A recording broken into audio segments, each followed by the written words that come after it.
On a beautiful morning in a field with a quaint house and a serene lake in the background, a little girl named Marianne spots a carriage approaching with her parents aboard, and she's absolutely thrilled. Her mother, holding a baby, remarks that Marianne must have been lonely, but the little girl quickly refutes it, mentioning that she had Rose with her. Meanwhile, a man and a child are seen observing the house from a distance. The mother introduces Marianne to her new baby brother, Cheyenne, who stretches his arms out for a hug and receives a loving kiss from his sister. The baby is visibly surprised by the kiss, and his eyes glow with delight. 3 years later, Marianne is racing with Cheyenne and wins yet again. She teases him for being slow, while he counters that she's simply too fast. Marianne agrees, highlighting that as the elder, it's natural. During this time, their father opens the gate and the girl follows him, while she muses that his sister has too much energy. The father comments that Marianne is as lively as always, and she shares that, like the color of her hair, she is as bright as the sun. Subsequently, the father points out that Cheyenne seems as responsible as ever, but the boy feels his sister is more responsible, which she confirms again, citing her seniority. Privately, Marianne thinks that her brother is really responsible since he always helps their mother and has stopped wetting the bed. Moreover, he sometimes bears a worried expression as if he were an adult. Later, she observes Cheyenne making gestures and repeating phrases like fireball and wind gust. Curious, she asks what he's doing. He bashfully says it's nothing, but she knows he occasionally enjoys playing pretend and finds it amusing. When night falls and the family is dining together, Cheyenne asks if monsters really exist. His father affirms they do, explaining they are dangerous and attack humans, which is why the children must stay within the property boundaries. Cheyenne also wants to know if fairies and nature spirits are real.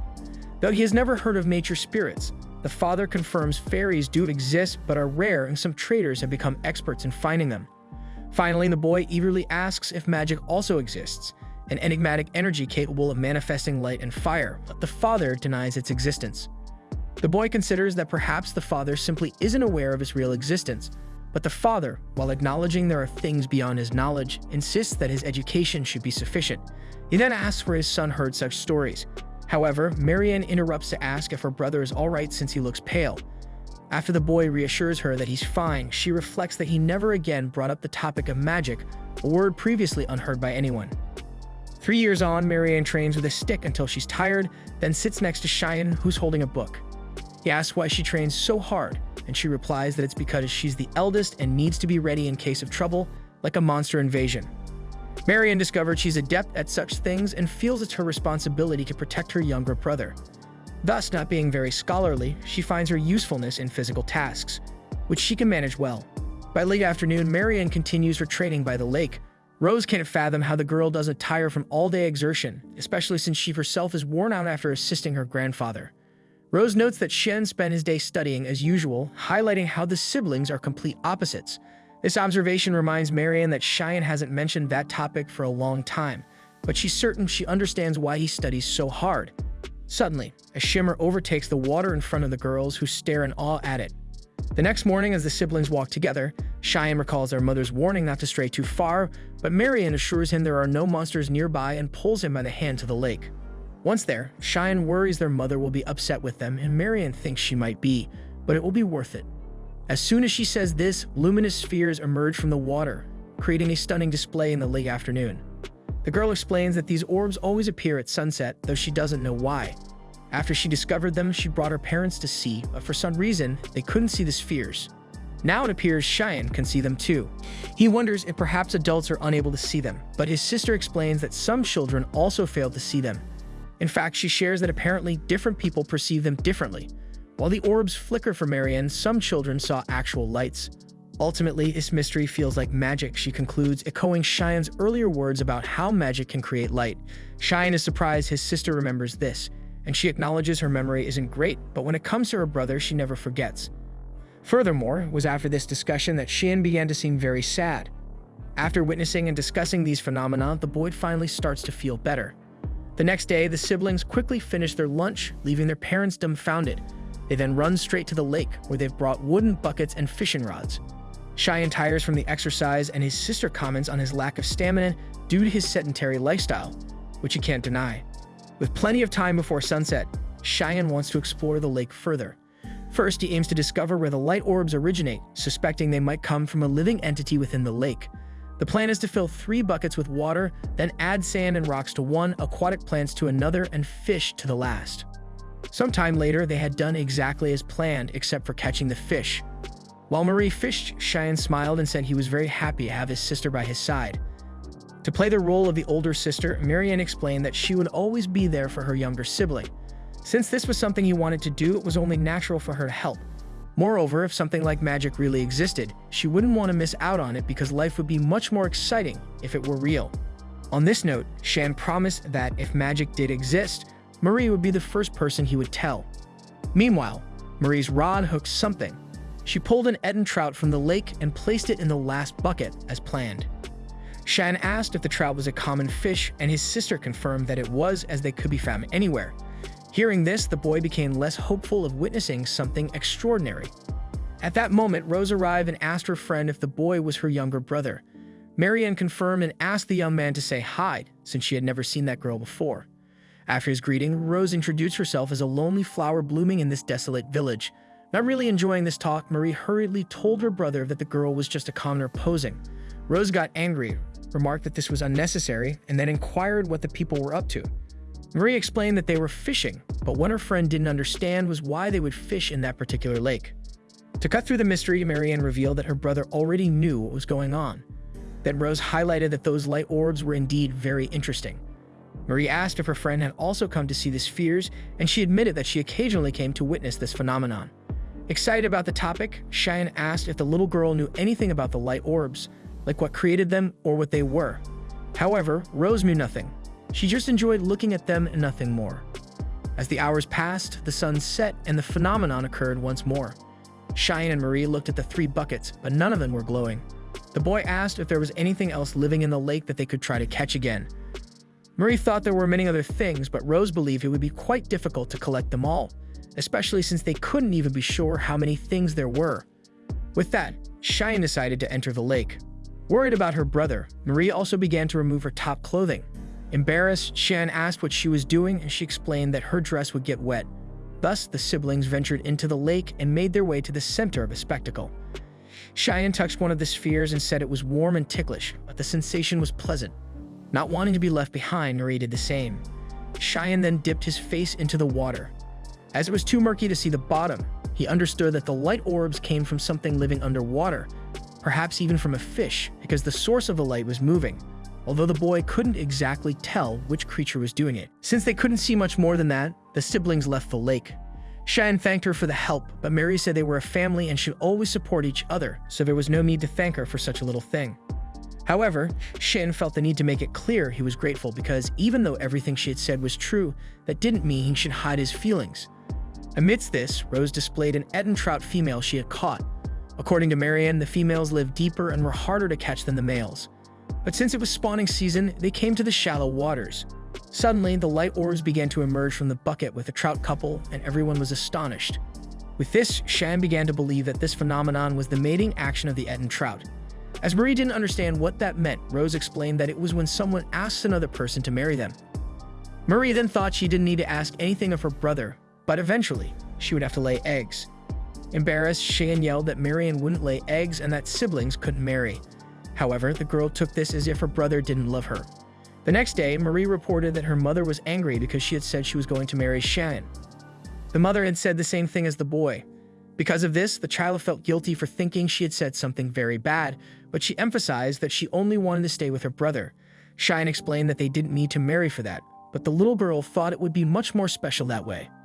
If they didn't marry, they would have to marry other people and would never be together again.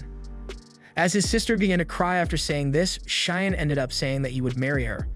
Marie asked if this wouldn't be a problem for their father. Then the boy said that if it were a matter of an heir, they could simply adopt someone. The girl replied that it didn't seem easy, but Cheyenne swore he was serious. Even though he was still a child after all, he also wanted to stay with his sister. If she wanted, he could even make a vow. According to Marianne, that was a heavier responsibility than saying they would marry, but the boy didn't think that was heavy for him because Marie was very important in his life. Having said that, Cheyenne hugged his sister and assured her that everything would be alright because he would always be by her side. When Marie cried and hugged her brother back, a light shone around Cheyenne. He believed it was magical energy because the light resembled the light orbs from the trout procession. Maybe, after observing that phenomenon so much, it had imprinted on his body. After all, saying he wouldn't marry anyone else was the greatest confession of love. Startled, Marianne ran out of the room while Cheyenne realized that he had discovered magical energy in a world where magic didn't exist.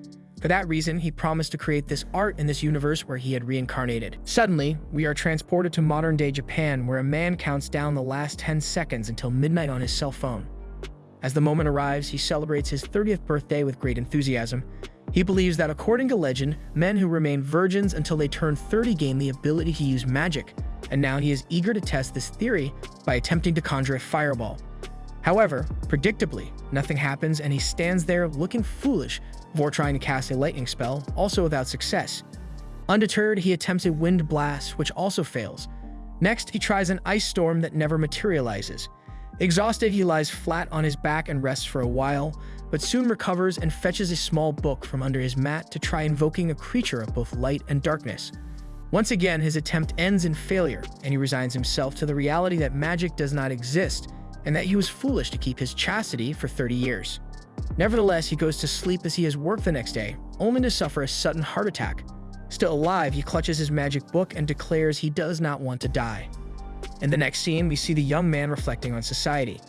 He notes that these days, a simple internet search can uncover unimaginable things, but such discoveries fail to stir his emotions. He had no hopes of progressing in life, yet the prospect of becoming a wizard had sparked an expectation within him, causing his heart to race at the mere thought of it. However, the moment to enjoy the fruits of his sacrifice revealed the harsh truth. Such things are not possible in the real world.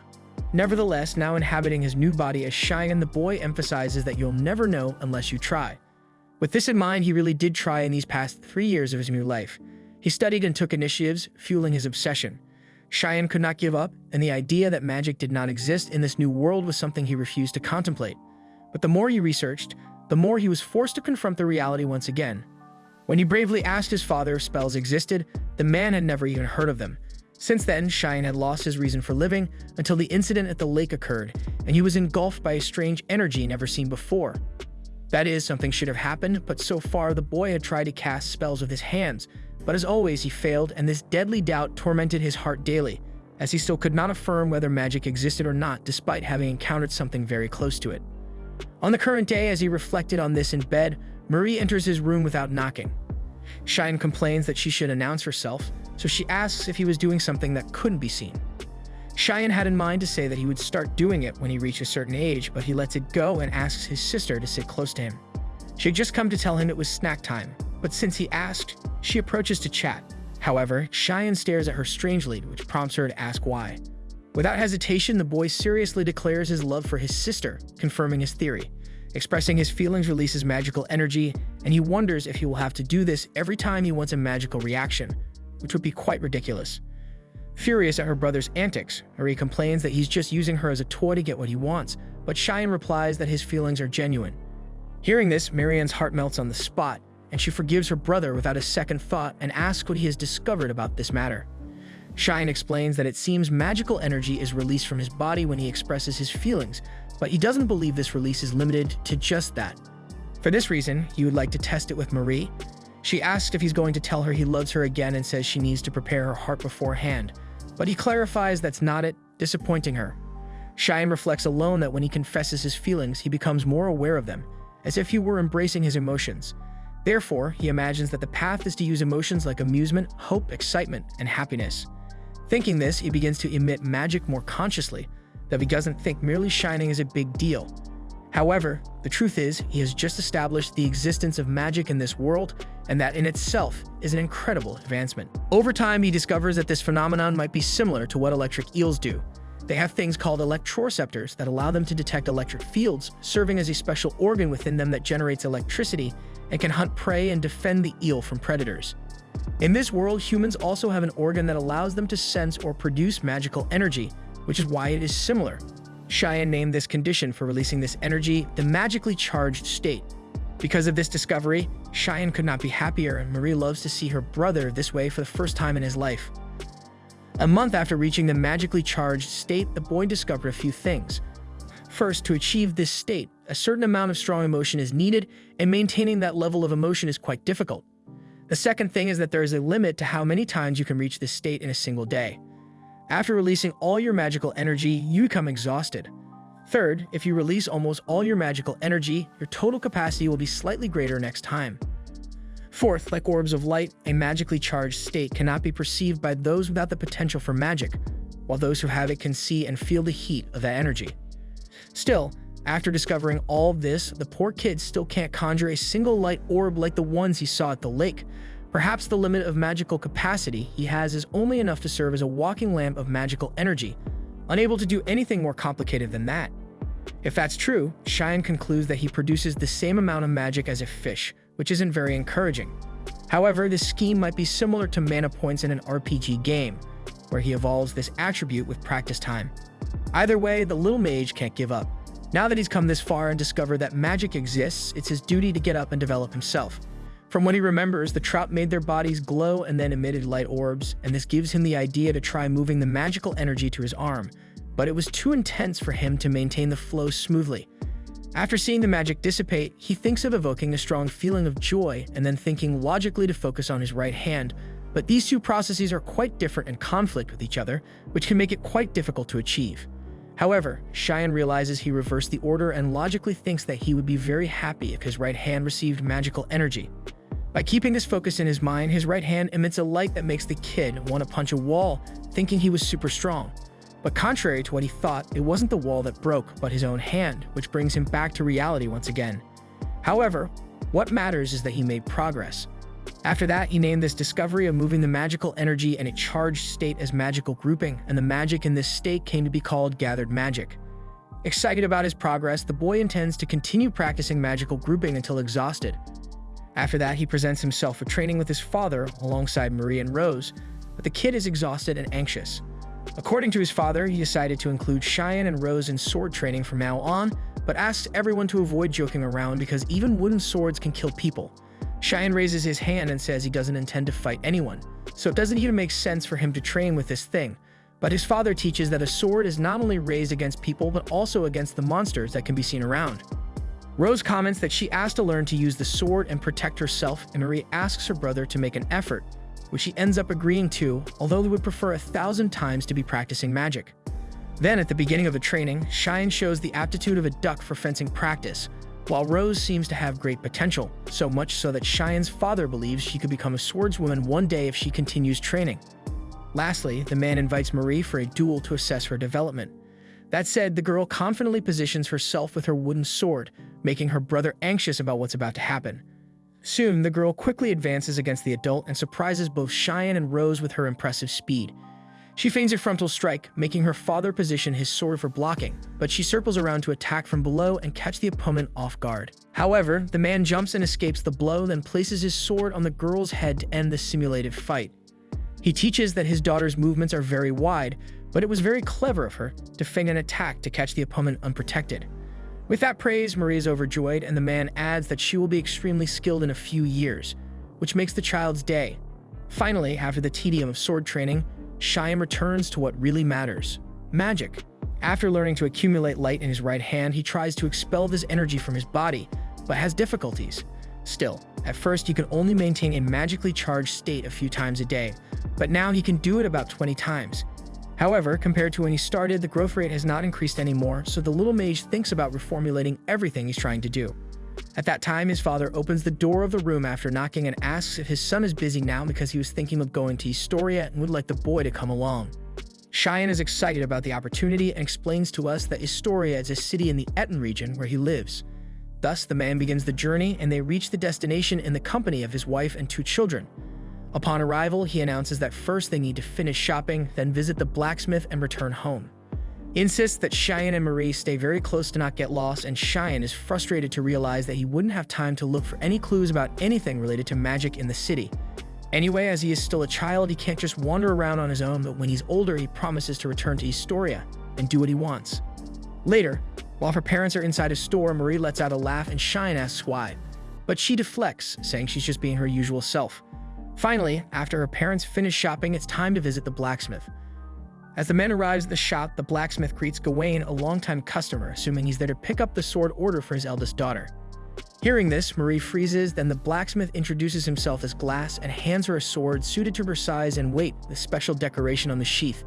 As she unsheathes the blade, Marianne's eyes sparkle intensely, and she can't hide the smile plastered across her face from sheer joy.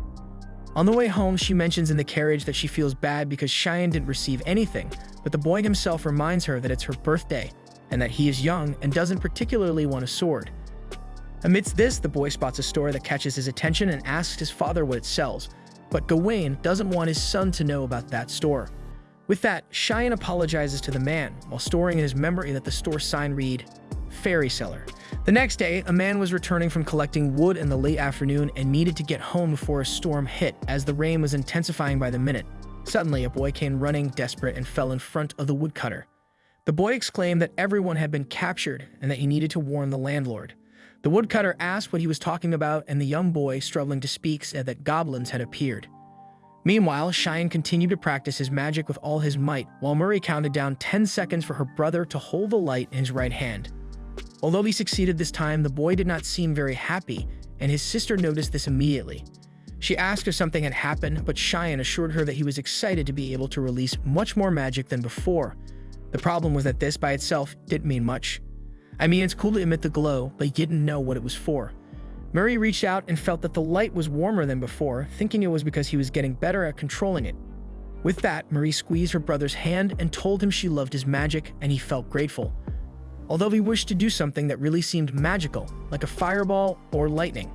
Excited, he realized he needed to learn how to connect his emotions with the natural elements, while Murray tried to talk to him, but to no avail. Lost in his thoughts, the boy reflected that it wasn't just that which caught his attention. After all, fairies and monsters exist, and fairies are considered similar to natural creatures or phenomena. Hence, there is a market based on them, as seen in the town store. However, since they resemble humans, that must have been why Cheyenne's father disliked it when he showed interest in that caged fairy. At that moment, Marie raised her voice to catch her brother's attention, but their conversation was interrupted by the sound of the door opening during the storm. Downstairs, Gawain was instructing 4 men to distribute the weapons from the storage to the others. Cheyenne asked what had happened, and his father informed him that a group of goblins had appeared nearby, and they needed to eliminate them all. Although it was a threatening piece of news, the child thought this was happening at the best possible time, as he could study the goblins and learn more about magic. After the initial excitement, he took a better look at the environment and saw that the atmosphere was quite heavy, which he didn't understand since goblins are considered weak monsters. Then Gawain asked his wife to gather the women, the elderly, and the children, and bring them all there. Marianne took her brother's hand and promised that the adults would finish off the goblins, and she would do everything to protect him, even though her hand was trembling with fear. Finally, Gawain told the family that he was going to the monster's den with the men, but there was nothing to worry about, as from what was seen, there were only 2 goblins. Cheyenne shouted his father's name, who told the boy that he didn't have time for a chat now. Still, the boy wanted to know if goblins had the intelligence and physical ability to enter through the 2nd floor, and the man taught that no, they were not that clever, and since the exterior of the house was very smooth, they would never be able to climb. With that, Cheyenne suggested that the non-combatants hide on the 2nd floor and use furniture to block the 1st floor door. Gawain liked the idea and told them to follow that strategy, adding that when they returned, it would give a signal that Cheyenne could hear from upstairs. Thus, the defense preparations were made in the residence, and hours passed while the residents hid on the 2nd floor of the house. Meanwhile, outside, a goblin made a huge jump and easily surpassed the wall, then approached the house stealthily and peeked inside the 1st floor window, which was boarded up with wooden planks. Soon it went to the front door and scratched it several times, and the noise could be heard from above. Marie asked if it was their father, but Cheyenne was sure it wasn't. The sound began to get louder and more frightening, making the inhabitants increasingly terrified. However, after a few seconds of tension, the noise stopped, but soon after, a window was heard being broken. That is, the goblin had entered. Marie began to talk non-stop to find out what was happening, but her brother asked her to be quiet. The steps of the monster could be heard going up the stairs to the 2nd floor, and the tension grew among the hidden humans, who did everything not to make any noise and give away their position. After some time, the people heard the goblin passing by the door where they were, which brought some relief. But when a thunder scared a mother with her daughter, the 2 screamed, and the goblin discovered where the humans were and started banging on the door. Without much delay, it managed to invade the room and stood before the people. Seeing that, Cheyenne couldn't believe he wanted to study such a creature. His mother stepped forward and asked the goblin not to kill the children, but she ended up falling, provoking a laugh from the monster. It was at this time that Cheyenne noticed that this goblin fully understood that it was much stronger than everyone there and that it controlled the situation as it wanted. Marie, in an act of bravery, unsheathed her sword and pointed it at the enemy. Cheyenne begged her to come back, but the girl remembered she had sworn to protect her brother and wasn't going to give up now. However, the goblin slapped the sword out of Marie's hand and stuck the blade into the wall. After that, it advanced towards the child and swung its claws, but the mother stood in front of her and was struck in the back. Marie screamed her name, but the woman didn't have the strength to react to the severe wound.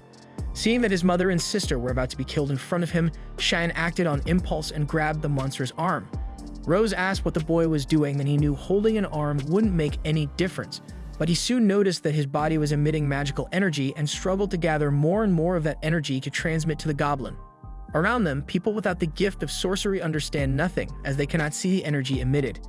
Yet the truth is that the monster seems affected somehow, to the point of reacting by isolating Cheyenne against the wall.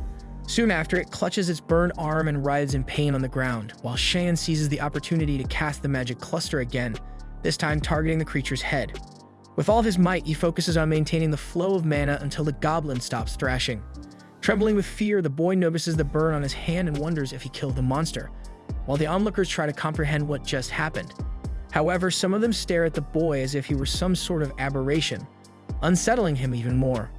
On the other hand, Rose insists that it was thanks to him that everyone was saved, but the truth is that not everyone was so lucky. By this time, Cheyenne's mother appears close to death. Marie is in despair, while Rose tells the boy to take care of Emma, as she will tend to Marie. He notices his mother is pale and has lost a lot of blood, so he needs to stop the bleeding as quickly as possible, but he can't treat her on the ground. At that moment, other women arrive and learn what happened, so the child asks for help to move Emma to a bed. Having done this, he asks if anyone present has experience in medicine or pharmacy, but being a small village, none of the residents have such knowledge. Trying to stay calm, Cheyenne thinks back to his past life memories for what to do in such situations. In the movies and series he watched, the first step was to stitch the wound, so he wants to know if anyone is capable of doing that. When a young woman raises her hand, Cheyenne asks her to fetch the sewing supplies from Emma's room, while others should look for strong spirits and all the clean cloth they can find. As for the rest, as unpleasant as it is, they need to move the goblin's corpse to the corridor. Before heading off to help, a boy slightly younger than Cheyenne grabs his hand and thanks him, which motivates the young mage. Sometime later, when all the necessary materials are gathered, Cheyenne asks the seamstress's name, who introduces herself as Leah. He cuts open his mother's clothing and sees that the wound is indeed ugly, but not as deep as he thought. The problem is if the goblin had poison in its claws, but since this is the only chance to save his mother, the boy doesn't even want to think about it. Thus, he asks the seamstress to perform the suture, to stitch the wounds. The girl is shocked and asks why she needs to do this, and Cheyenne realizes that suturing hasn't been discovered in this world yet. He explains that if it's not closed, the wound will remain exposed, which is very dangerous, but Leah thinks that this will hurt her lady even more. With that, Cheyenne asks if Leah prefers to hurt Emma and save her or not hurt her and let her die. But as the seamstress starts panicking, the boy changes tactics and pleads for the maid's help, who grasps the gravity of the situation and begins the process. Hours after the stitching, Emma is comfortably lying in bed and should recover without major issues. Cheyenne thanks the maid for her great help. Marie can no longer hold back and begins to cry as she embraces her brother, who tries to hold back his tears as he reciprocates the gesture of affection. Amidst this, they hear the men returning from their expedition. Later, Cheyenne learns that his father and the others found the goblin lair in the nearby forest and killed 2 of them, but they discovered traces of 2 more monsters and hurried back to the village. Fortunately, no one died in the battle and peace returned to the village once again. A doctor was called to assess Emma's condition, and he says that although the wounds were deep, they did not reach any bones or organs. Moreover, the injury was stitched up very well, which helped greatly. From here, all she needs is good nutrition and rest, and Emma will be as good as new. When the doctor leaves, Marie tells her mother that it was her fault for what happened, but the woman takes her daughter's hand and says no, because the girl was brave and tried to protect everyone, and should be proud of herself. Later, in a conversation with his younger son, Gawain shares that he learned about everything that happened and that it fits with what Sheehan said. He also heard that the boy treated their mother, and honestly, the man doesn't know how the child was able to do all this. Inside, Cheyenne knows the answer is that he's a 30-year-old Japanese man, but of course, he can't say that, so he just says he was winging it. With that, the father asks how the boy killed the goblin and what that burn mark was, but the child is too nervous to answer and remains silent. At this, Gawain assumes it was magic, and Cheyenne asks how he knows. The father notes that the son has always been very logical and doesn't even act like a child, but what gave him away was the way he always talks about magic. Since it's come to this, Cheyenne asks his father to believe what he's about to say, while Marie says her brother is amazing and has been researching a lot about magic. Gawain knew the kid acted like an adult, but this is too much. By the way, he orders that neither of them speak to anyone about this because if others find out, bad things can happen, as there are certain topics that are not accepted in society. Speaking of which, the man orders his son to stop studying magic, as it is a dangerous power. Marie complains that her brother has been working hard on it and that it was only because of this that he managed to save everyone, but the father cannot allow the boy to meddle with something so perilous. Despite the order, Cheyenne stands his ground and insists that he will continue his research. Gawain raises his voice to argue, and the boy understands his father's feelings, but makes it clear that magic is his great dream and that he depends on it for happiness. Gawain argues that Cheyenne is still a child and that his thoughts on the matter will change. Then the boy proposes a condition. If his presence becomes a nuisance to others, he will be disowned. The father can't understand how his son would go to such lengths over this, especially knowing that he could be ostracized by everyone. But seeing the boy's conviction, Gawain throws in the towel and allows Cheyenne to continue his research, provided he can be monitored by his father. Furthermore, seeing that the boy was determined to this extent, Gawain encourages him to hold his head high and pursue his dreams, as the father will always be by his side. To fulfill his promise, Gawain lights a fire at his son's request, as he wanted to try something using the magic cluster. Soon he gathers mana in his right hand and extends it over the fire, causing an explosion followed by a fire on his hand. Gawain rushes to throw a bucket of water on the poor boy and warns him that this experiment is too dangerous. Meanwhile, Cheyenne shares that he managed to discover something through this. He wanted to know what would happen if someone with magic came into contact with a high level of magical energy. In other words, he found out when he faced the goblin, but he also wanted to see what would happen if magic came into contact with a natural phenomenon. From what he observed, the outcome was as follows. The flames turned blue and ignited the magic cluster. Drying his son with a towel, the father, who cannot see magical energy, trusts his son's judgment. On the other hand, Marie complains that everyone understands everything except her, so her brother comforts the young girl by saying that thanks to her, he discovered his own magical energy in the first place. Hearing these words, the girl feels on top of the world and recognizes that her role is indeed undeniable in this research. Now reflecting on what he just did at the fire, Cheyenne considers that the phenomenon seemed like a type of fire magic, and the mere possibility of finally casting a fireball consumes his mind to the point of acting like a crazed fanatic, making his father realize that he truly had no idea of this hidden side of his son. That day, Cheyenne reinforced the idea that even in bad times you can glean something good. And it was on that day that he truly began to love this new world, marking the start of his real research into magic. With his father's help, the boy repeatedly tried the magic cluster process by the fire, and although the fire kept taking over his hand, Gawain was always ready with a bucket to extinguish the flames. As the research progressed, Cheyenne noted that the temperature remained the same, the smoke was gray, and the flames were blue, so he asked his father to increase the fire level. In the next attempt, he slightly reduced the intensity of his magic and maintained focus until he was quite exhausted. Gawain suggests they take a break and goes to prepare a hot drink for the young mage, until Rose arrives asking if all this is some magical experiment with fire. Cheyenne promises to explain in practice later, since he cannot perform the experiment without his father nearby. Seeing that the boy told his father about this and also received his support, the girl comments that the Lord is very understanding. Cheyenne takes advantage of Rose's presence to thank her for the other day, as she was very caring after he defeated the goblin, and that made him very happy. For her part, it's Rose who thinks she should be thankful after all. It was Cheyenne who brought down the monster and saved everyone. Finally, she asks where Marie is, since the girl usually stays by Cheyenne's side all the time. Looking around, Rose sees that her friend is intensely training with her wooden sword and imagines that it's because of what happened the day before yesterday. Whatever it is, Rose asks Cheyenne to always show that he's on his sister's side, no matter what happens, as surely Marie expects that from him. Meanwhile, Marie gets distracted for a moment and remembers the goblin attacking, then shakes her head to dispel the bad thoughts and strikes the wind with her sword to refocus on what really matters. In the following scene, Cheyenne analyzes everything he has discovered about magic so far. First, the more magical energy gathered, the larger the flame around his hand, and the more magical energy you spend, the more powerful the magic becomes. Second, other heat sources can also ignite the mana if they are hot enough, even if it's not fire. Third, if you touch the fire while it's magically charged, the ordinary fire spreads across your hand and burns, normally staying red. Fourth, even if you wear a glove to cover your hand, the magic cluster still works through it, meaning you'll still catch fire anyway if you put your hand in the fire. After gathering all this information, Cheyenne admits that, so far, all this just seemed too dangerous and without any practical use. Gawain adds that indeed the goal of manipulating fire still seems far off, and Cheyenne comments that it would be great if he could keep a magic orb away from his body, just like the Trouts do. Hearing this, Marie says it's easy and does exactly that. Seeing this unlikely scene, Cheyenne merely pulls his hair out, while his sister explains that she heard the boy say how it's done and tried it herself. Moreover, Rose shows that she can also do it easily, so the two girls join forces to encourage the boy and give him instructions on how he could do the same.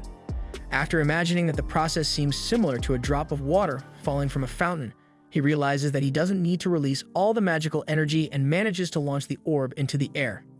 Later, returning to training, Cheyenne forgets the fire for a moment and picks up a portable flint to launch a magic orb that explodes in the sky. The crowd is impressed with this discovery, and Cheyenne himself is proud of his progress, and although it wasn't anything too impressive, it shows that the magic he dreamed of for 30 years can really be used. With the flint in hand, the young mage decides to use this newly invented magic of flames, and although it is still in the testing phase, is not useful for attack. A month after the goblin attack, the season changes smoothly, and Cheyenne continues his relentless pursuit of personal development. Walking exhausted through the back of the house, he ponders that he needs to impose his will on the magical energy to move it according to what he wants. But every time he gives it an order, the amount of mana seems to decrease, meaning there's something important he still hasn't discovered that's affecting the process in this way. When he reached the front of the house, he saw his sister practicing with her sword, but she dropped the weapon because her hand was so injured. Gawain told the girl she should stop for the day, but Marie insisted on continuing, citing their father's words that she could only grow stronger with practice. Cheyenne arrived and echoed their father's stance, but as Marie ignored him and kept practicing, her brother shouted her name.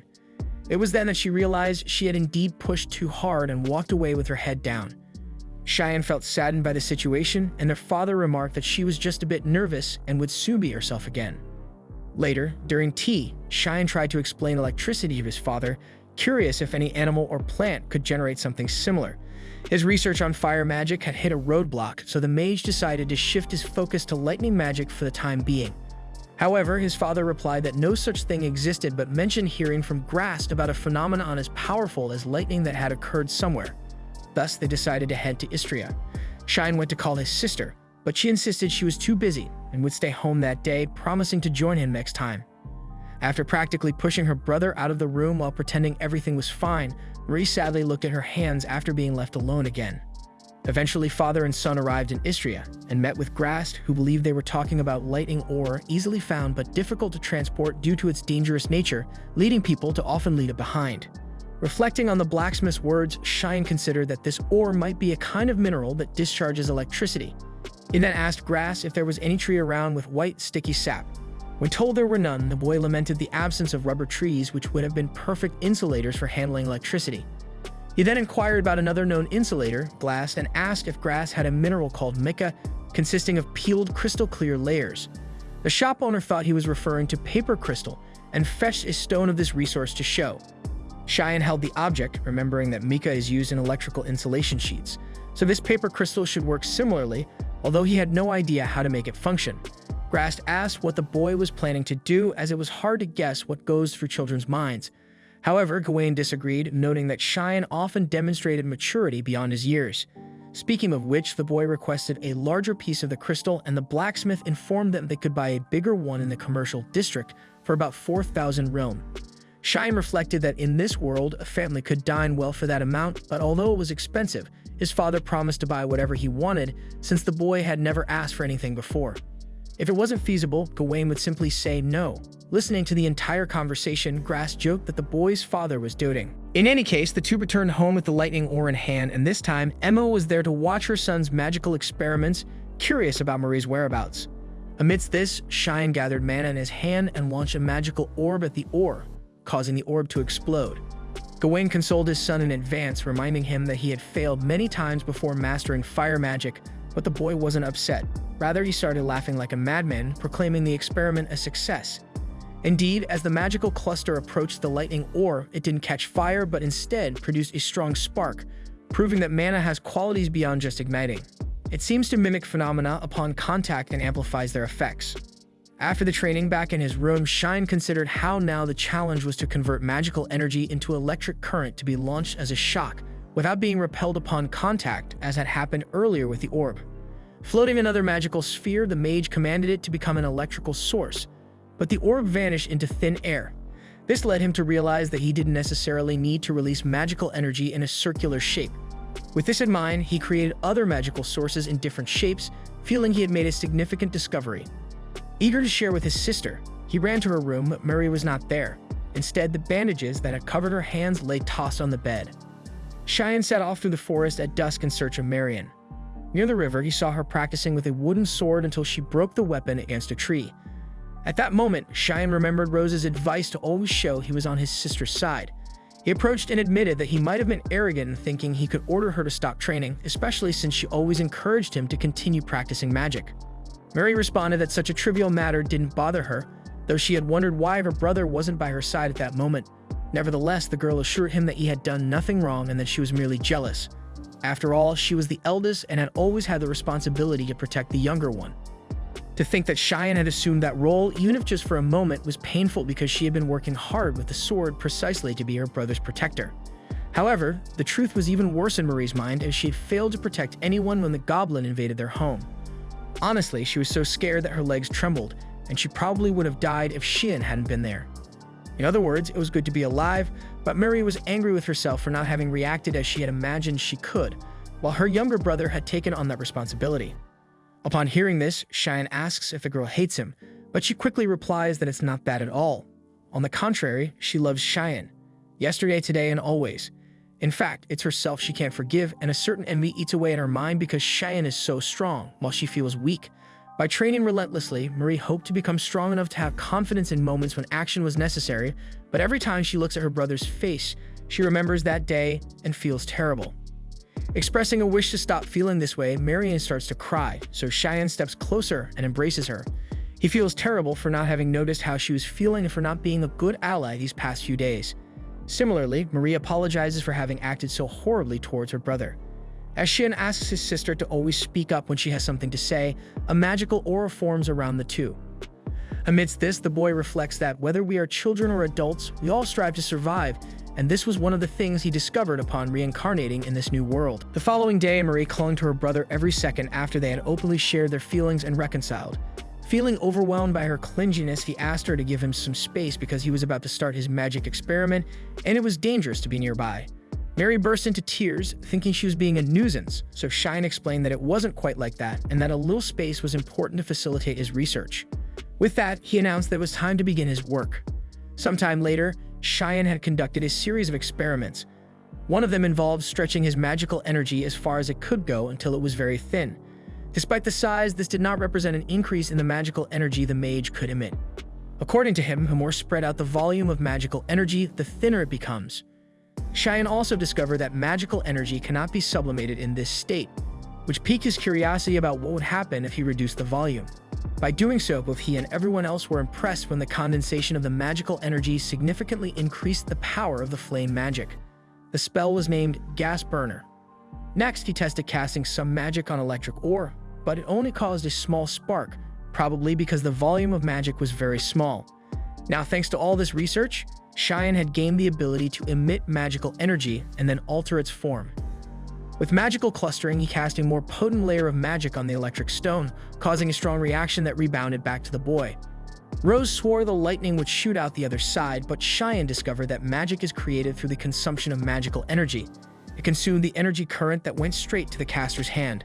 Faced with this novelty, the young researcher felt he was close to an incredible discovery, but couldn't say exactly what it was. Undoubtedly, magical energy has infinite potential, but there is still much knowledge and inventiveness needed for the boy to advance in his research. Indeed, there seemed to be a point where he became more stuck, because until now it seemed that everything had flowed quickly, so quickly, that Cheyenne fell into the illusion that this world practically desires him to invent magic. In the meantime, Gawain brought the blacksmith Grass to the house and took him straight to Cheyenne. At the family dinner table, the father asked if his son remembered when he had collected the lighting ore, because Grass had stolen the boy's idea and used it to collect that ore alone, something that was considered impossible by all society. Having said that, the blacksmith begged Cheyenne's forgiveness for using his idea to profit from it. However, Cheyenne didn't care about that, to be honest. Grass emphasized that he had profited from the boy's idea without asking permission, thinking that he didn't understand, but Cheyenne understood perfectly and, as he had said, didn't mind. Thus, Gawain mentioned that this was not the only problem. Soon, Cheyenne was taken to Grass's storage. where a large amount of this electric ore had been placed on the floor at high voltage. Besides not being a useful source of light, this stuff was also very dangerous. In other words, people were buying it at first because it was a new product on the market, but as time passed, no one wanted to carry this ore anymore. That's why Grass wanted Shen to find a way to sell these objects.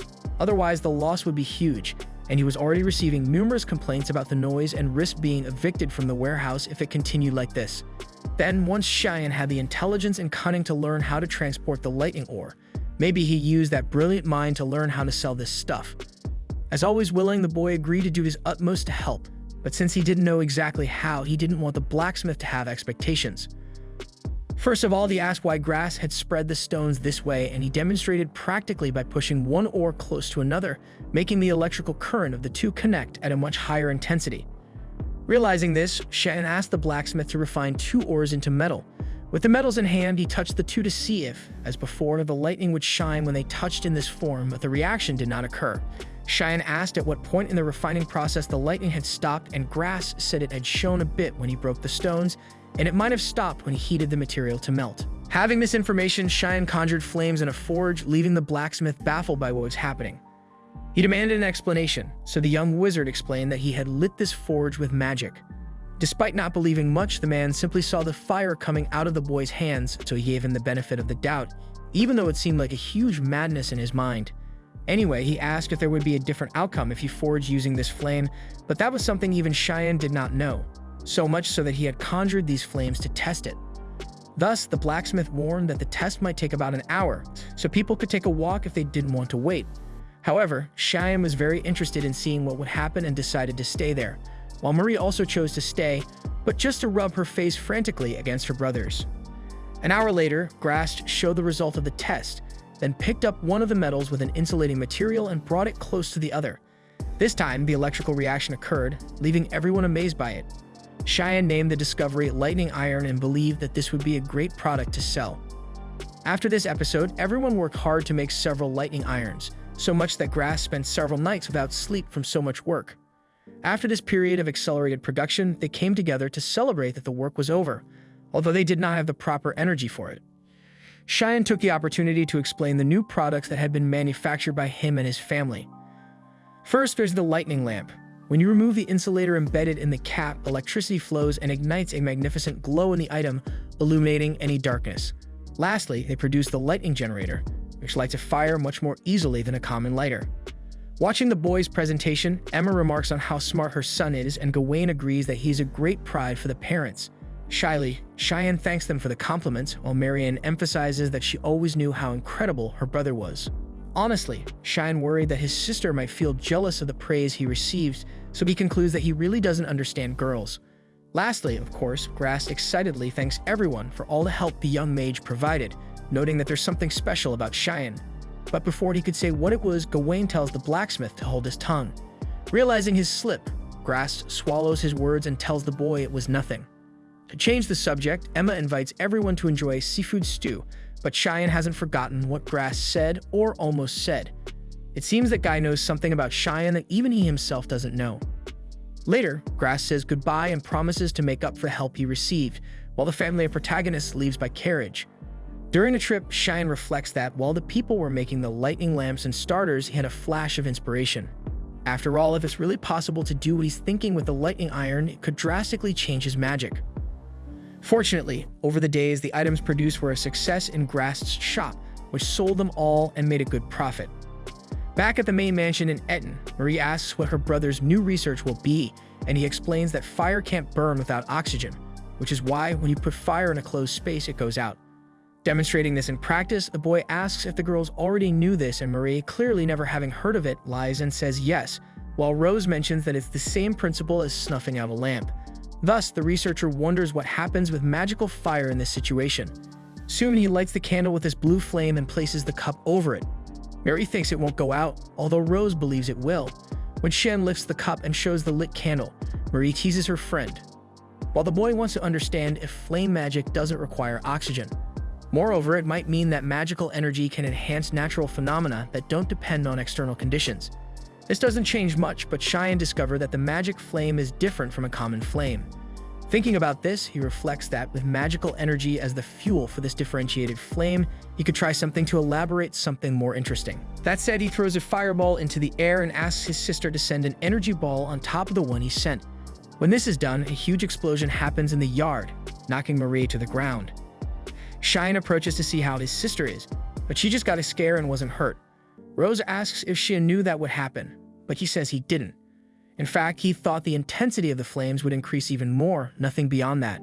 However, once the reaction was so disproportionate, the trio becomes intrigued by this issue and thinks of a reason for it to have happened. Considering that the ball exploded as if fire had been lit on something explosive, Cheyenne racks his brain to connect all the dots he's researched so far, like oxygen and fuel. But when he reflects on the electric current, he runs to the lightning ore and throws a layer of magical energy, but it doesn't provoke any reaction. When conducting this test, he imagines he understands how it works. In fact, this isn't magical energy, or rather, it is and isn't at the same time.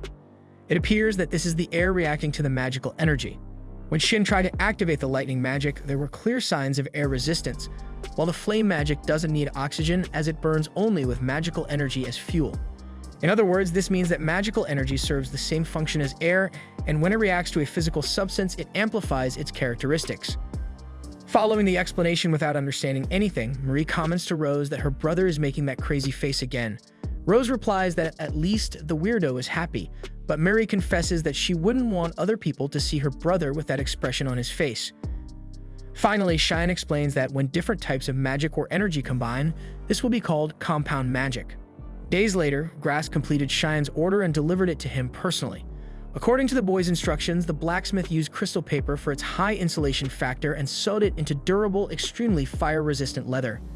Eager to dip at his new gauntlets, Cheyenne conjures flames and throws them into the air. Then he throws an energy ball on top of the previous one, causing that same explosion and leaving everyone astonished. Next, he combines the power of flames with electricity, mixing the two with magical energy. This causes a sort of mixed magical current of two elements, but it soon dissipates. Still, Cheyenne celebrates the fact that he achieved what he wanted, because from now on, his lightning magic is finally complete. Marie rushes over to say that was the most incredible thing she's ever seen, but her brother suddenly starts crying. Everyone is concerned about the kid, but the truth is that this is a cry of emotion after having achieved his greatest feat to date, because it was hard to contain the excitement. Marie hugs her brother and jokingly says he's a crybaby, and Rose also joins them to console their friend. Also moved, the three adults watch the scene with a smile on their faces. Later in the night, Cheyenne wakes up in his bed to go to the bathroom. Using a lightning lamp, he descends the stairs and overhears the adults discussing something. They were talking about Shin's magic and how it should not be ignored under any circumstances. Gawain thinks the boy is smart and won't just show his gift to anyone, but Emma reminds him that he's still a child and should be seen as one. However, her husband can't help but think that Cheyenne is a special child, as if he were older than he actually is, and this might have something to do with the person who entrusted Cheyenne to them.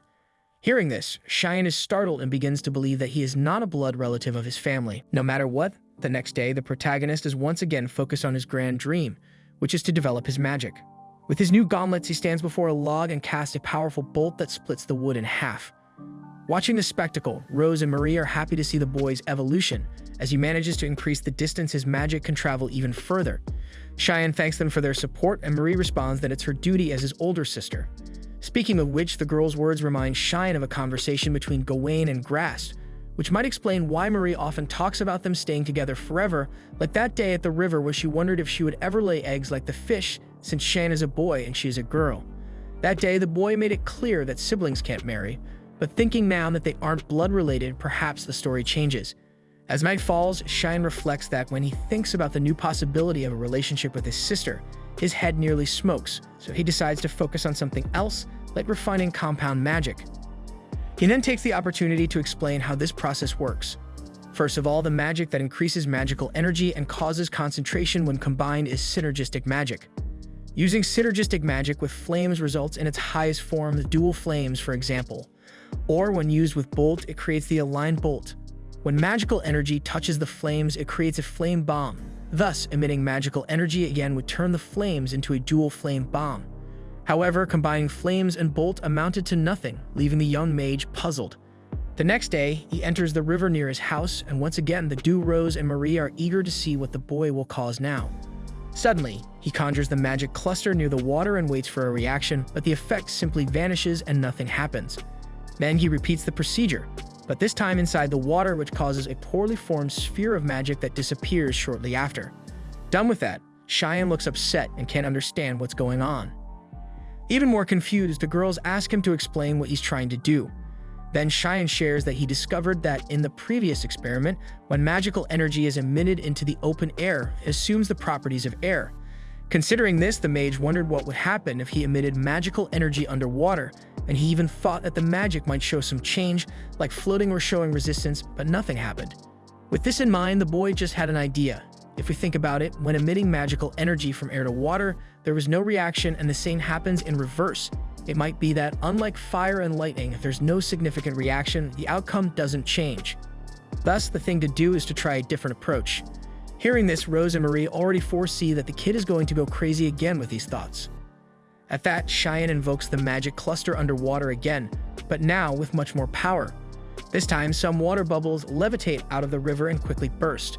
Cheyenne smiles, and in front of the girls' confusion, he explains that he gave an order to the magical energy to lift the water. Marie is happy to see that her brother discovered that magic also reacts to this element, while Rose emphasizes that besides fire and lightning magic, now their friend can also use water magic. After leaving the river, even though he made this discovery and rejoiced in it, Cheyenne reflects that he still doesn't know what use this aquatic spell might have. So the only thing that might be useful is the water in the air. Anyway, he calls the girls to take a look at what he's about to do.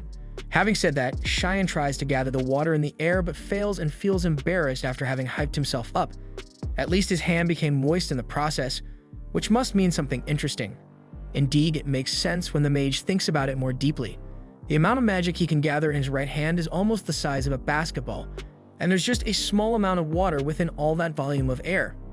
Thinking about it, Cheyenne invokes the magic cluster once more and covers a huge area to concentrate all that mana into a small sphere that this time becomes completely water. Startled by this, Marie shakes the kid and asks where that water ball came from, and the poor guy even tries to explain, but his head is shaking so much that he can barely speak.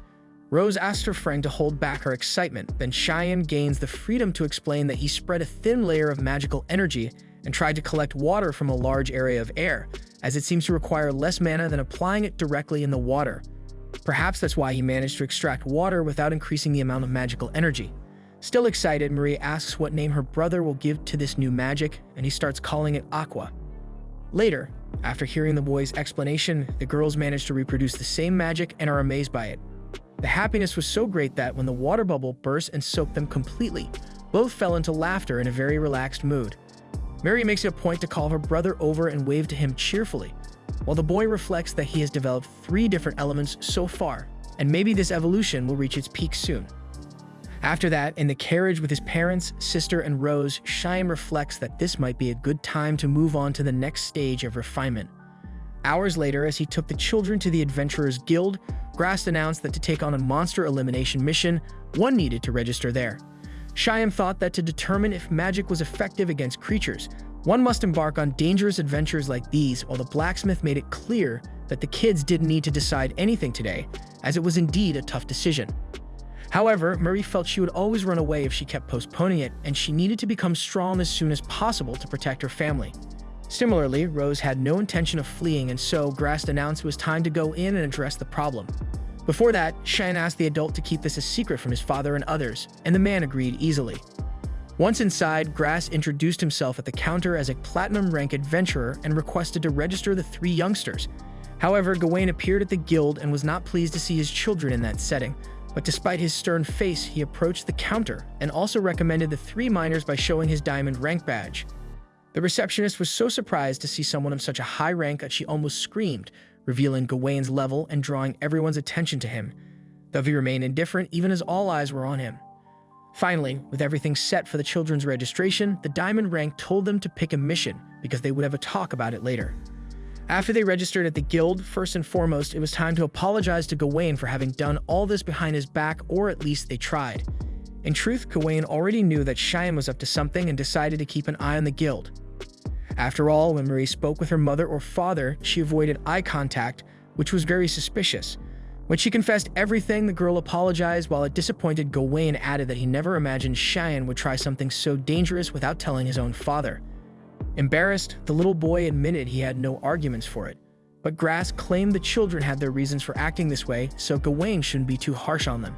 Annoyed with the man's audacity, the father asked if he was really going to give that moral lesson after the blunder he made, which left the blacksmith tight-lipped. However, this matter caught the diamond rank's attention, so he asked what that reason was. After the children explained, Gawain realized it wasn't just childish mischief for them to have fun. Nonetheless, considering that the children sought the company of a trustworthy adult to pursue this goal, he conceded and praised their prudence in this aspect, as even though Gawain wasn't around, they would all be safe with Grass. Be that as it may, there are no guarantees in this world, so they should talk to him anyway next time, as it is much safer to have two high-level adventurers to protect the kids. Having said that, Cheyenne fully understood what his father meant, but before he could speak, Gawain himself confirmed that was indeed the case.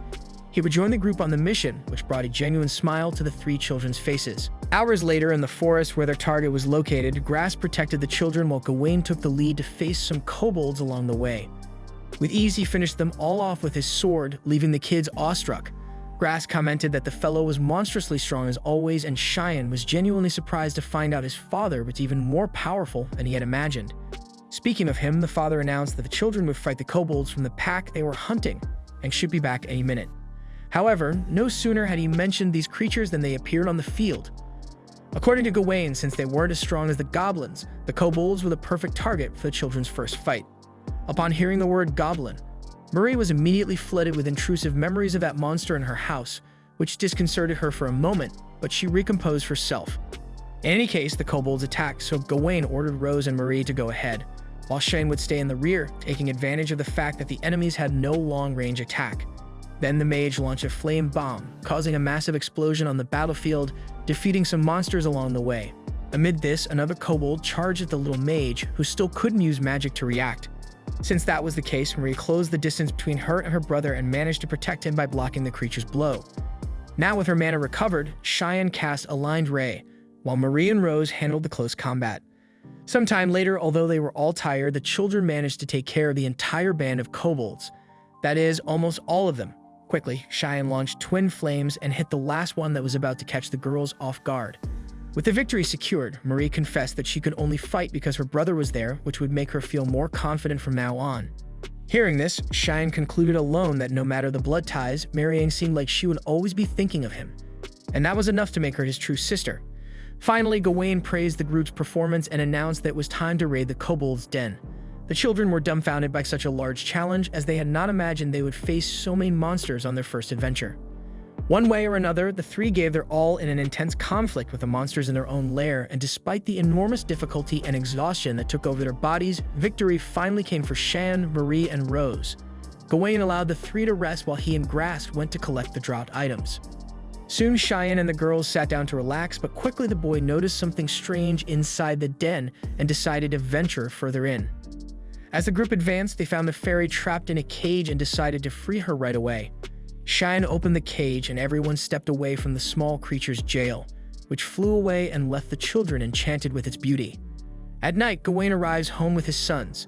Noticing that the boys were dirty and injured, Emma quickly figures out what happened and strikes the man with a candlestick in front of the children.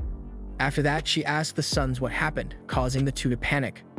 Shortly after, they explain to their mother that there had been a monster hunt, but Emma reveals that Gawain had already told her before. If that's the case, Cheyenne asks why poor Gawain got beaten up, and she responds that it's not normal for the children to come home full of wounds, and that the father went too far by exposing them to a bunch of kobolds. As a mother, Emma believes the children can do whatever they want as long as they don't get hurt.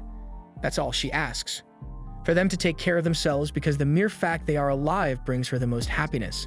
Having said that, Emma hugs her sons, who apologize for leaving without notice. Despite everything that happened, the woman shows not a hint of hatred, but only affection and understanding. Finally, she invites the kids to take a bath. Later in the bathhouse, while the two women bathed and chatted about various things, Cheyenne stood outside the tub, mentally convincing himself that they are indeed a family, repeating it incessantly in his head. Remembering all the moments of unity and camaraderie he had with these people, the boy has no doubt that the bond might not be by blood, but it exists and is very deep. Reflecting on all these moments, coupled with the fact that magic exists in this world, Cheyenne knows the truth is that he is very happy where he is. The following day, in the face of a hobgoblin, the young wizard decided to employ a new strategy. He used atmospheric magic to create pockets of high and low pressure, covering them with a magic membrane to generate a powerful gale. By unleashing a true energetic hurricane on the monster, the wizard managed to trap it within his attack and inflict massive damage. As the hobgoblin slowly writhed in agony after the blow, it eventually ceased breathing, and Cheyenne named this new power Breath. The only downside was its lengthy activation time, but depending on the situation, it could still be useful, although Breath's primary function wasn't for attack. Amidst this, Marie and Rose arrived after completing their mission. It had been 2 years since the trio began hunting monsters, and now Cheyenne was 10 years old, while the two girls were 12. Marie hugged her brother and celebrated defeating 20 goblins. The way the girl had grown made him think she seemed almost adult-like. After the mission, the group returned to the city. Over the past years, Cheyenne's ability to assess magical energy had significantly improved, to the point where he could tell how much magic each person possessed just by looking at them. There was one issue with this, but before he could ponder it further, Rose interrupted his thoughts to ask what was wrong, though he replied it was nothing. He then reflected that he hadn't yet found anyone with more magical energy than Rose and Marie. Marie commented that despite everything, there were more monsters than before, and the guild was continually receiving more hunting requests. It was strange for Rose to have so many goblins near the city when it was usually kobolds. Cheyenne agreed, also noting that the city had been accumulating more homeless people lately. Next, the group visited Grass's workshop, and Cheyenne asked if the blacksmith wanted to forge some iron lightning. Grass declined the offer, having been busy finishing the young wizard's gauntlets. Cheyenne was impressed, given he had requested them only a short while ago, while Grass remarked that the boy wore out his equipment far too quickly, though it was a sign that he had indeed grown, both as an adventurer and a wizard. By the way, he asked how the kids were doing without his or Gawain's presence on the adventures, and Marie responded that they would soon be silver rank. Impressed, Grass noted that no one from this city had ever reached that level, but Rose thought the blacksmith and Gawain had achieved it even earlier. The problem was that the two hadn't registered with the guild back then, according to Grass. They hunted monsters, but in those days, adventurer guilds weren't as common.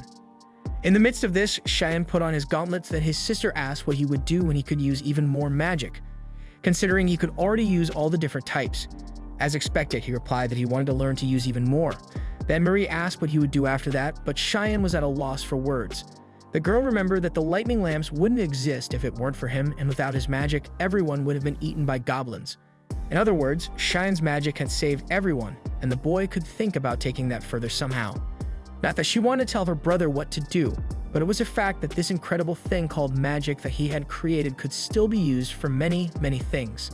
After all, special powers affect everything around them, for better or worse, according to what their father had said.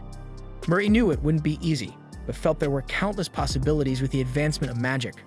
Back home, Cheyenne trained with Gawain, and after dodging a blow, used the flames to retaliate, but the man repelled the magic with his sword. Next, the child conjured lightning, making it hard for the swordsman to block with his weapon, but Gawain skillfully dodged the electrical discharge and reached his son to end the fight, but Cheyenne had a rabbit in the hat. With a high jump using magic, he gained distance again from his opponent and launched Fall, an earth spell that trapped his father on the ground. Having done that, he approached and patted his shoulder, declaring victory, while Gawain admitted he hadn't expected that. Cheyenne explained that this was Fall, an atmospheric spell sent through the ground that had received an air boost underground to be used as a trap through a hole in the ground. Besides, the kid still found it very exhausting to move while casting magic, so it was important to train his body to not suffer so much. Anyway, Gawain emphasized that compared to when Shin started, he had greatly improved both in physical preparation and in tactics using magic. Incidentally, it was surprising when the kid used an improved version of Breath. Regarding that, Cheyenne regretted that he still couldn't fully control that magic, which made it change direction unintentionally, but revealed that his dream was one day to be able to fly through the sky. At that moment, Marie arrived grumbling that she also wanted to train, so she got her 5 minutes of one-on-one against Gawain and demonstrated an enviable agility for a child her age, so much so that Cheyenne was left agape with her incredible sword handling. However, even though Marie had evolved, it wasn't enough for her to win against the father, and in a brief moment of failure, she let her guard down and was hit. Dissatisfied, she complained that she always asked, when Cheyenne was always winning against Gawain. Either way, the father asked his daughter to be patient, as one day she would get there. When the girl moved away, Cheyenne asked the adult how her mana was doing in training. He was answered that even at 12 years of age, her abilities could already be considered first class, even among swordsmen. However, her physical strength was comparable to that of an adult, making her an abnormal child. Cheyenne asked if this had to do with the magical energy she possessed, but although Gawain wasn't sure, he thought that wasn't a problem at the moment, so Cheyenne shouldn't worry. Later, Cheyenne and Marie meet Rose to help in the field with pest control as there is a shortage of staff. When the girl shows a box of bugs, Cheyenne immediately accepts the challenge, while Marie is disgusted by those slimy things. Nevertheless, she also heads out to work, even with the difficulty of having to pick up the worms by hand just like the other boys are doing. Seeing his sister's situation, Cheyenne is convinced that his father is right. Marianne is still the same, and perhaps there is no need to worry for now. At the end of the afternoon, Rose announces that today's work is done. Despite being exhausted, Marie looks at her box of worms and counts only 5, while Cheyenne and Rose collected several dozen. Either way, she promises to do better next time, even wanting to make a competition of who can collect more worms. In the midst of this, the weather quickly worsens and a strange magical reaction occurs in the sky. Soon after, it begins to rain, so Rose calls her friends to run to her house. Cheyenne dashes ahead, but hears the sound of someone falling to the ground and notices it's his sister. Desperate, he runs to her, but the girl had fainted. Then they take her to a bed at Rose's house, and Cheyenne is worried because his sister is very cold.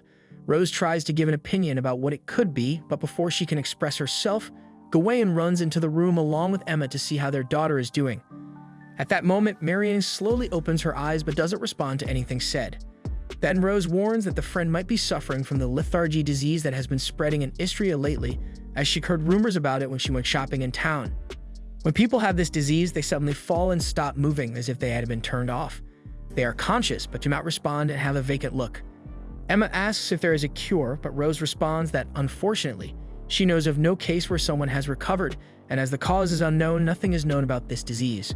Upon hearing this, Emma begins to cry desperately, while Cheyenne holds back his tears. Gawain wants to take his daughter to a doctor as soon as possible, so he asks his wife to prepare Marie as he will travel with her to Istria right now, while Cheyenne should return home with his mother. Cheyenne asks to go along, but his father reminds him that this is the most dangerous time of the night, where monsters can appear at any moment, but Cheyenne emphasizes that it is more dangerous for his father to protect Marie alone than with someone together. Moreover, the young mage has already proven that he is no fool when it comes to fighting, even as a child. Hearing this, Gawain is swayed and reflects on the matter. Thus, the carriage departs under a real storm. While driving the vehicle, Gawain tells his son to keep an eye on his sister. Cheyenne reflects that he will take the girl to Istria one way or another, no matter what. Suddenly, a red light appears in the sky again, and the mage tries to warn his father, but the adult is unable to see, making Cheyenne realize that it is some kind of magical trick. Moreover, a pack of blood wolves appears around the carriage, canines that crave human blood. Cheyenne asks his father to continue driving the carriage while he deals with the monsters. While putting on the gauntlets, the boy considers that he will not be able to use the flames or the lightning under this rain, so what remains is the breath and aqua. In that case, he uses aqua to collect rainwater, creates a projectile with it, and uses the breath to fire the aqua bullet, creating shots that hit the wolves one by one and knock them down along the way.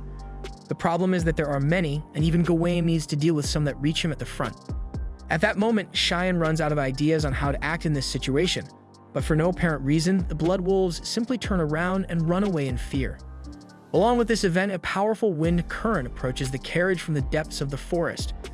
Cheyenne has no idea what it is but asks his father to speed up the race. Soon, the wind current accumulates and forms a greenish smoke that soon transforms into a creature so terrifying that it makes Cheyenne fall seated in fear. To make matters worse, Gawain could not see or hear anything, and was distressed by his son's reactions to this threat that was invisible to him. The creature flies around the vehicle, as if playing with humans. Cheyenne tries to hit it with an aqua bullet, but the projectile passes through that kind of ghost without causing any damage. In the meantime, the creature stretches its giant hand and approaches Cheyenne, who wonders if he will die again in front of this unknown threat. Soon, he remembers the tactic he used against the goblin and grabs one of the creature's phantom fingers, causing a reaction of energetic purification that burns its entire arm. Furious, the phantom flies towards Gawain to take revenge, but upon encountering the light from a lightning lamp, it suffers even greater and more screaming damage. At that time, even Gawain can see the horrific demon and its agonizing pain. Cheyenne takes advantage of the enemy's lowered guard and makes a huge jump towards it, making his father stop the carriage. Then the boy touches the opponent and causes a purification so devastating that it disintegrates his body completely. After that, Cheyenne falls from that height with no chance of stopping his fall, but his father was there to catch his son and prevent the worst. With a smile on his face, the adult asks how the child could have been so reckless, and he responds that they would both have been done for if he hadn't done what needed to be done. Then they continue their journey, and Gawain wanted to understand what kind of monster that was, as he had never seen anything like it before. Cheyenne remembered that his father couldn't see it, but Gawain explained that he could when the creature came close. Reflecting on these words, Cheyenne glanced at the carriage's lightning lamp, but his father wanted to drop the subject and focus on the road, effectively ending the conversation. Sometime later, they arrived in Istria, at Dr. Alphonse's clinic, where numerous people appeared to be suffering from the same condition as his sister. Cheyenne rushed to find someone who could attend to his sister, but even Alphonse's assistants were overwhelmed by the sheer number of patients. One of them asked the boy to wait his turn, and Cheyenne complained that they had braved the storm to get there and be treated this way, but Gawain acknowledged that everyone was in the same boat and there was nothing to do but wait. Eventually, Marian finally received the doctor's attention. After examining her eyes and pulse, Alphonse suspected it indeed might be the lethargy disease. Cheyenne inquired about any possible treatments, but the doctor admitted that little was known about this condition, and all they were doing at the moment was taking care of those afflicted.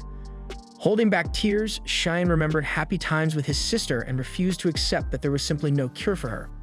Desperate, he shook Alphonse and shouted that a doctor's job is to save his patients, pleading for his sister to be saved. At that moment, the boy struggled even harder to suppress his tears, recalling the minute before Marie had fainted, when she was challenging Rose and her brother to see who could pick more worms next time. Now in tears, Cheyenne wondered why this had to happen to his sister, as she had done nothing wrong. The day after Marie was diagnosed with lethargy, her family decided to stay in Astoria rather than return to their village. At one point, while the girl rested, Grast arrived, having allowed them to use his warehouse for the couple's daughter's recovery. Gawain and Emma apologized for the inconvenience, but the blacksmith didn't want to hear it, as everything he did for friends was willingly done, especially since he had been helped by them many times before. Moreover, the warehouse owner couldn't understand why something so cruel had to happen to such a good child as Marian. Anyway, he left the family alone for a bit and promised to return in the afternoon. Gawain apologized again for the trouble they were causing, but the blacksmith made it clear he wanted no more apologies, prompting Gawain to correct his stance and thank him. Then Rose entered the room to check on her best friend. As time passed, no matter how many hours went by and no matter how much Cheyenne called to his sister, she never responded. At one point, Gawain called his son over to meet someone. The boy asked if it was someone who could cure Marie, but his father admitted it wasn't. Thus, Cheyenne refused to leave his sister's side, reminding his father that 4 days ago they had fought a monster that could barely be seen. That same day, there were reports of 10 other isolated incidents of people being attacked and killed by something invisible, and Gawain believed it was the work of the same creature. Since they were the only survivors, he was certain that his son, somehow, had the means to deal with this terrible monster. If the boy chose to ignore this threat, others might become victims. Nevertheless, Cheyenne reiterated his intention to stay by his sister's side until she improved, leading Gawain to lose his patience and question whether it wasn't important that others might lose their lives, considering the young mage could help save them, especially given that the monster was lurking around their village. However, Cheyenne felt this had nothing to do with him and didn't understand why he should get involved, as he only wanted to stay with Marie and nothing more. Also angry, the child asked if his father wasn't concerned about Marian, prompting Gawain to raise his voice and reply that of course he was, as she was his precious and beloved daughter. But that didn't mean giving up on everything else would save her life. If that were possible, he would be willing to sell his own life to a demon. However, the truth was that wasn't an option, and all he could do was what little he could, and if Cheyenne helped, many could be saved from the monster. With that, Gawain asked for his son's help even more directly, looking into his eyes. Faced with the situation, Cheyenne was completely disarmed, remembering when Marie herself said that magic could be used for many things, whether for good or evil, that it might not be easy, but that there were many possibilities and only Cheyenne was capable of manipulating this art to save others. Thinking about this, Cheyenne mentioned to his father that his sister had talked about this and how she always thought of others before herself. Obviously, Cheyenne knew what his sister would say in this case. She would say that he couldn't waste time and should save whoever he could. Gawain added that she would not only say it, but would also drag him by the hand. So the boy accepted his father's request for help as a way to honor Marian. However, after expressing these words of encouragement, the mage looked at the girl and felt something was wrong. Remembering a moment when they were holding hands, Cheyenne noticed a lack of magical energy coming from his sister. Because of this, he ran out of the warehouse and asked his mother to take care of Marie. After running away, he reflected that he had been near his sister for 4 days and had not noticed a very important factor. Later, he took his father to a clinic and found that those affected by lethargy had no trace of magical energy, or at least none of those present in this clinic. Additionally, he found no one with mana in the city, something he always saw wherever he went. Because of this, Cheyenne wasn't sure, but he believed that all the people affected had magical energy in their bodies. Thus, it was possible that Cheyenne could do something about this, considering that medicine had not been able to find a cure for this disease, and that perhaps the solution was magic itself, and that Cheyenne himself could pursue a solution to this problem. Gawain agreed that everything that had happened in the last 4 days seemed connected, not just the magic, but also their family. If this was true, then he reinforced that Cheyenne should meet a specific person. Thus, the man led his son to a very ornate throne room, making the child feel almost threatened by the oppressive decor. Soon, Gawain knelt before Lord Balf and apologized for the sudden visit, then introduced his son to the nobleman, who looked frighteningly at the boy and startled him. Gawain broached the topic of using lightning lanterns as a way to identify invisible monsters until Balf, who seemed terrifying, simply lost his composure and started ranting like a madman, questioning why all this had started happening to him after he began governing the region of Astoria. After all, cases of lethargy kept coming one after another to try his patience, aside from crazy monsters that didn't even appear. If he could, the noble would throw all the work he had onto his subordinates. Maintaining his composure, Gawain commented that this would be a major problem, given that this was an emergency situation. With that, Balf stopped his tantrum upon realizing he had no choice and commented to the two that the Merchants Guild had tried to monopolize the lightning lamps, but he had managed to gather enough to distribute some lamps to the guards. In response, Gawain applauded the Lord and stated that he was as efficient as always, making the old man laugh like a madman and reply that flattery would get them nowhere, while Cheyenne looked on dumbfounded at the bizarre situation. In due time, Gawain explains that the entire situation involving the appearance of the invisible monster and the lethargy are related to magic. Seizing the opportunity, Balf tells Cheyenne that the child's father revealed everything about him, and apparently, Cheyenne is a young mage capable of manipulating magical energy for his own benefit, and he might be able to help with the situation. If that's the case, he asks whether it would be possible to defeat the monster of Astoria by gathering all those with the same talent. However, the child responds that this would be difficult, as it takes a long time to learn to use magic, and most with the gift of sorcery have been struck by lethargy. Unfortunately, Balf reveals that the doctor's research on this disease has been progressing very slowly and few answers have been provided since then. Therefore, the noble would love to know if Shin has any idea what to do about it.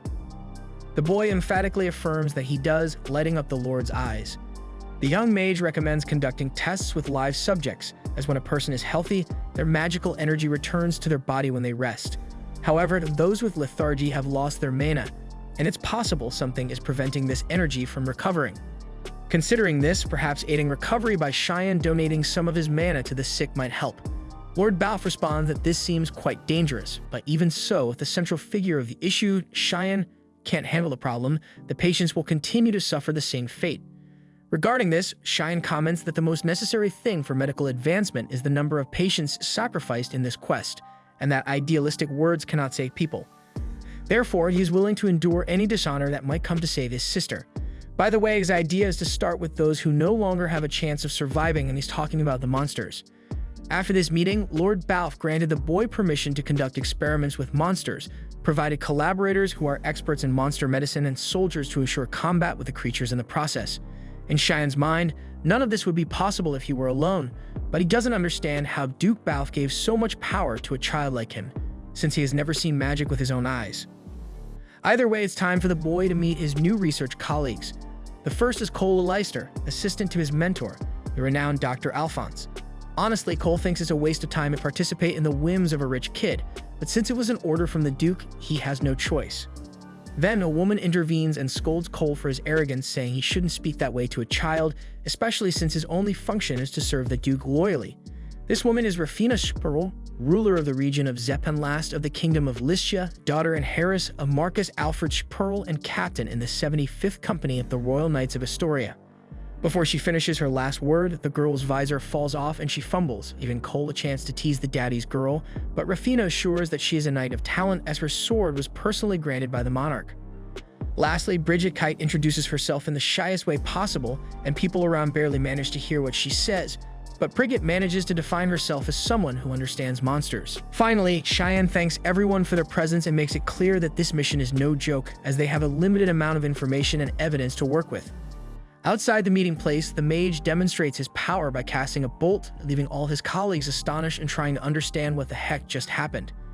Cheyenne explains that this technique he invented is called magic, which is created through the amplification and manipulation of natural phenomena using the magical energy within his body. Cole asks how this relates to the cure for lethargy, so Cheyenne explains that magic, by using the body and mind of the user, when used excessively, can cause terrible exhaustion, which in turn might leave a person lethargic. With this, Cheyenne asks if Cole doesn't think this symptom closely resembles the lethargy they are investigating, making the doctor's assistant thoughtful about the case. One way or another, the research group begins their research, and Rafina seems hardly capable of bearing the weight of her armor, which leaves her lagging behind the rest of the companions in the walk. Cole had work to do at the clinic, so only the other 3 members began the experiment with the monsters. Brigitte mentions that they asked her to investigate the invisible monster and asks if this creature also has a relation to the lethargy, so Cheyenne shares that to treat this disease he looked for ways to provide magical energy to the patients, but this energy is very dangerous and can kill the patient. The boy himself used it against some monsters, and when these monsters reacted with their own mana, the result was a burning that led them to death. With this in mind, the mage thinks that filling the patient's bodies with magical energy is necessary to cure them, but a safe method for this is needed. To conduct this research, subjects with mana are needed to perform this transfer.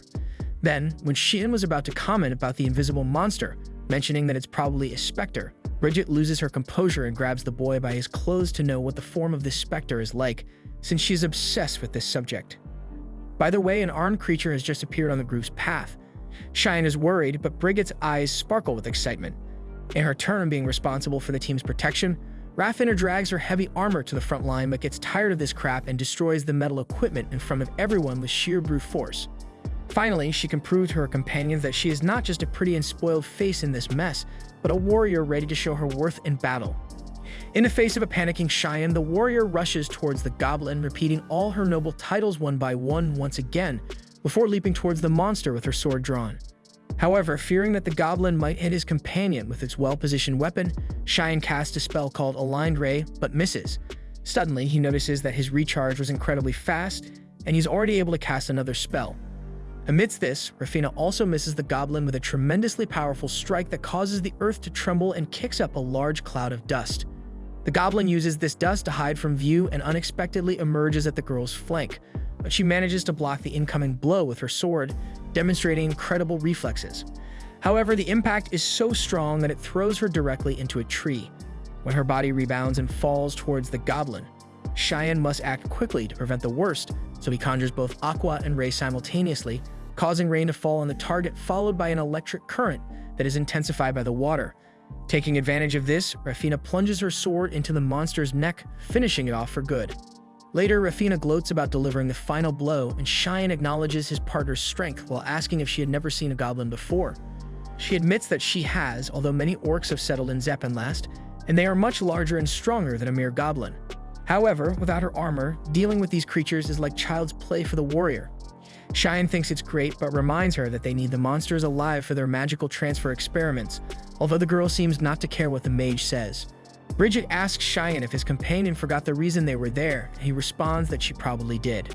The next day, Shin returns home and asks Rose where his mother is while being served a cup of tea by her.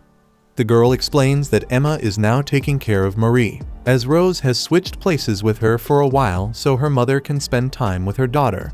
Changing the subject, Rose heard that Shin started researching a cure for lethargy, so she wants to know if there's any way she can help in the process. The boy appreciates her willingness, but thinks it's best for her to focus on her own family's affairs, since she can't be traveling to Astoria all the time.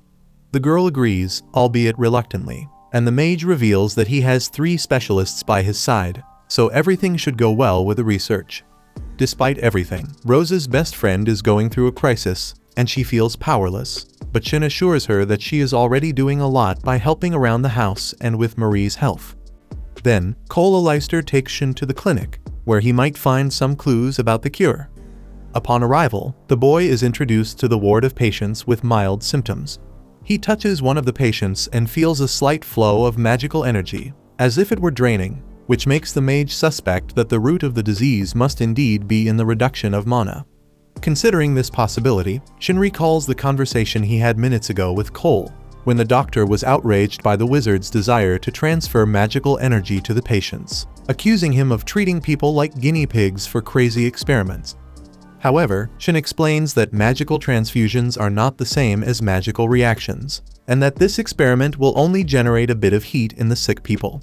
Cole questions the point of this, noting that the patients don't have magical energy, but the boy explains that they do have mana, so something might happen.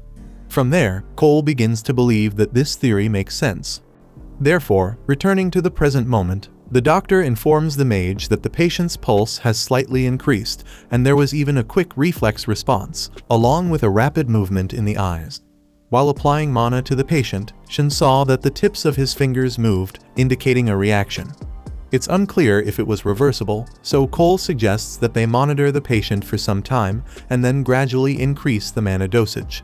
Shin jokes that now they're finally taking the theory of a kid seriously, and, vainly, Cole Aleister corrects that he didn't say anything beyond the fact that it's worth trying. At that moment, another doctor approaches the duo and asks how the experiment went. Shin gets excited and replies that they made several discoveries, prompting Cole to quickly dismiss the boy and pull him away. Away from everyone, the doctor asks the mage not to talk about magical energy in front of others, nor about the research for the cure, as the doctors are dedicated to finding the cure, and if they find out that Shin has made progress, the medical community will quickly surround the boy trying to interfere with the development of the research. Shin finds this quite bizarre, as it would be doctors hindering the discovery of a cure for a disease, but the adult explains that, unfortunately, that's how things work when people's egos come into play. Regardless, he advises Shin to be careful, as so far, the kid has been quite reckless, and will end up in trouble if he continues to be loose-lipped. Shin responds that everyone generally sees him as sensible, so the doctor insists that the boy should think very carefully before saying anything to anyone, and that's advice to protect the child. Shin acknowledges that Cole is a decent guy, because even though he says he doesn't like the kid, he cares enough to give him such advice. Actually, Cole has his stern demeanor, but he's really upright and works hard for the well-being of his patients. Embarrassed, Cole resumes his tough demeanor and tries to justify everything that was said, but by that point, he had already lost his moral high ground. Later, Shin returns to Marie to perform a small mana transfusion. During the process, he tries to convince himself not to rush and not to expect quick results, just as it was in the beginning of the magic research. Before that, the research group for the cure of lethargy had set out on another mission to use monsters as guinea pigs for the experiment. As Rafina takes down the monsters, Shin begins a transfusion that gradually increases in intensity.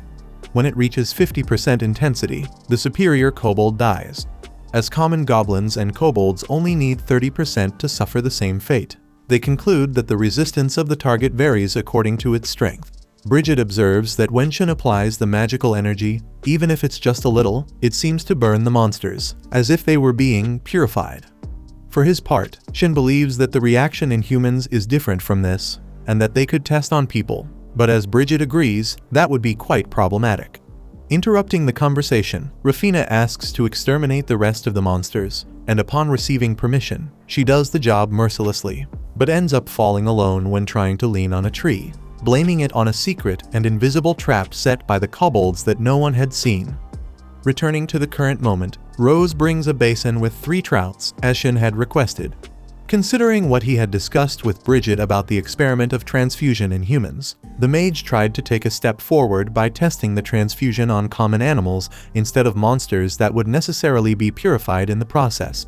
Soon, Shin reaches 100% intensity of mana when passing it to a trout, but simply nothing happens. In the end, it seems that this experiment didn't show much, beyond the fact that animals do not suffer like the monsters when invaded by magic. Anyway, they really need a human to observe the magical reaction, so Rose offers to help in the experiment, as she really wants to help Marie in any way she can, since the two are childhood friends. Thus, Shin thanks the girl for her willingness and starts a transfusion process with her. Initially, she feels a mild warmth, but nothing serious, so she asks the mage to increase the energy. The second time, Rose feels her body get a bit warmer, yet instead of pain, the sensation is pleasant. However, when it reaches 40%, Shin remembers the reaction the kobold had and becomes afraid of hurting Rose, so he stops the process. Nevertheless, Rose shows no discomfort, so the experiment continues to higher mana levels, up to the same 100% as the trout.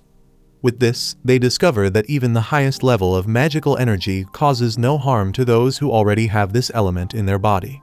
Then, Shin wants to know what would happen if he transferred a small amount of energy over 10 minutes, but makes it clear that Rose should speak up the moment she feels any discomfort. With a smile, the girl promises she won't stay quiet, but Shin explains he's just worried, as after what happened with Marie, he couldn't bear it if Rose also fell ill. Hearing this, the girl touches the boy's face and assures him she's fine, which leads to a strange atmosphere in the room that makes them aware of where this conversation might lead. When they pull away, Shin decides to invite Cole for the next experiment, and Rose agrees instantly. In the following scene, soldiers toss magical lamps into a cart to be taken away, even though they aren't quite sure what they were for. Nearby, Shin comments that it's been a month since that night, so they must have decided there is no longer any danger.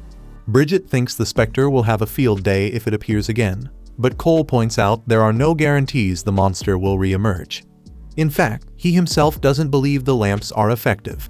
Outraged that the doctor discredited Shin, Rafina points her sword at him and tells the man to realize what he's saying, since this magical kid is giving his all to find the cure and rid the city of the specter, which has been yielding very good results to start with.